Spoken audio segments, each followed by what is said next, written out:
Thank you, Ken. You've seen the top-level stuff. I'm going to take you right down the weeds, or at least down in the trees. Perhaps the most simple form of economic warfare is wildland arson. That's just setting fires in U.S. forests, grasslands. So for any terrorists that are determined to inflict significant damage with very little investment or risk, fire is an extremely high-leverage weapon of mass effect. And when the Navy SEALs killed Osama bin Laden, they captured a treasure trove of material that provided some unprecedented insight into the al-Qaeda plans. And one of those was a detailed campaign for starting fires throughout the West. And U.S. officials have pretty much determined that some of the fires that burned in California last year were ignited by al-Qaeda operatives.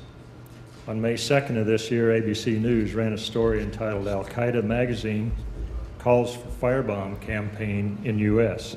And issues of something called Inspire magazine surfaced on al-Qaeda websites, calling for jihadists to start huge fires with timed explosives planted in U.S. forests.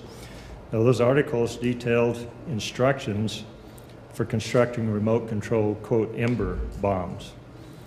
Now, the concept of fire wars isn't really, or just merely, a futuristic possibility confined to think tank musings. As of last Saturday, there were 52 large fires burning across the United States. 38 of them were uncontained. Since July 1st, crews have been battling fires in Colorado, Missouri, Idaho, South and North Dakota, Montana, Utah, Wyoming, New Mexico, Nevada, Tennessee, Kentucky, Alaska, Florida, California, Minnesota, North Carolina, Arizona, Nebraska, Alabama, Arkansas, and Georgia. And although they will cost Americans billions of dollars, those were just the fires on federal land. They don't include local and state fires, such as 6 that were started in wheat stubble fields of north central Kansas 2 weeks ago. 4 of those were started in one night. Now, those of us who live in Colorado are already engaged in fire combat. Recently, 25 fires were started within a few miles of each other in El Paso and Teller counties. Every one of them was attributed to arson, but the fire crews has extinguished all 25 of them before they caused much damage. However, the arsonist is still at large. And in early July, there were 12 large fires, major fires, burning in Colorado. 6 of those consumed 167,000 acres, and that's an area about 4.27 times the size of Washington, D.C. One, the High Point fire in northern Colorado, has burned 87,504 acres and burned and destroyed 259 homes. But the most destructive fire in Colorado history started 3 miles from my hometown of Colorado Springs on June 23rd. The Waldo Canyon fire exploded on June 26, fueled by 100-degree temperatures, relative humidities in the 2% range, and 55 to 65 mile-per-hour winds. In the span of minutes, not hours, those wind-driven flames jumped 2 fire breaks and raced down hills into the Mountain Shadows neighborhood. And thanks to exceptionally dedicated, brave firefighters, they battled a firestorm from hell, quote unquote, that ultimately destroyed 346 homes and killed 2 people, all in a few hours. Now, the Waldo Canyon fires burned 18,247 acres, forced 32,000 people to evacuate, and cost on the order of $15 million in direct costs to bring it under control. Investigators have not determined the cause yet, but we know it was not sparked by a lightning strike. The top-level questions are, was the Waldo Canyon fire started by terrorists? Did the same person or group that ignited those other 25 fires finally score on number 26? And was this part of an organized economic warfare campaign of fires across the U.S.? If it was an economic warfare attack, then the Waldo Canyon fire was a huge success.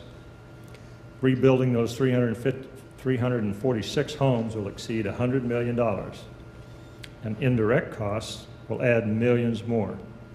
Businesses that were evacuated estimate that their critical summertime revenues will be down 45 to 65%. The Broadmoor, a five-star luxury hotel that wasn't in any immediate danger at all, lost more than 4,000 nights through cancellations. Thousands of tourists were either driven from the mountains by evacuations or simply didn't come to Colorado Springs because they were spooked by the massive fire. One community there, Manitou Springs, has already suffered 74 job losses due to just layoffs. And insurance rates will probably rise as a result of this and hundreds of other fires across the country. Now, professional firefighters are warning that this rash of wildland fires may be just the beginning of a terrible season that could see millions more acres burned across the West. Ironically, Blue Ribbon Panel report, I was part of that back in 2002, the report we submitted 10 years ago warned of exactly this situation. Extremely dry conditions, exacerbated by forests that are choked with downed timber and standing beetle-killed trees, create ideal targets for terrorists waging economic warfare. Now, there's reason to believe that the U.S. is under attack, that the bad guys are waging fire wars right now. But we as the people aren't fighting back. And that's primarily due to an ingrained, out-of-date mindset where we still treat fire as a land management issue, and we should be treating it as a national security issue. And when we finally acknowledge that we are engaged in a brutal economic war by fire, we could adopt effective strategies to defeat terrorists who are starting those fires.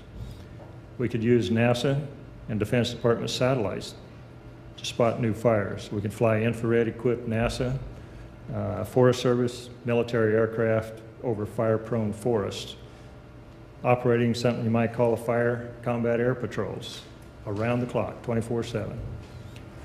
So let's say an Air National Guard F-16 fighter equipped with a lantern or sniper electro-optic pod spots a new fire start. The pilot could immediately give firefighters its coordinates and vector the initial attack crews to the blaze. He could also track any vehicles that he might be seen leaving the area and guide law enforcement officers to intercept them. Finally, it's time. We have to develop and field a robust, large air tanker fleet of firefighting aircraft.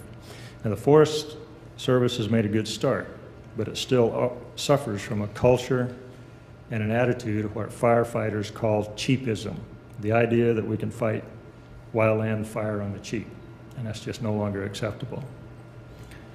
So America, I think, is under attack by terrorists waging economic warfare by fire. And unless we admit that truth and properly focus our considerable national resources on this enemy, U.S. citizens will suffer intolerable and completely unnecessary loss of property and life. Thank you.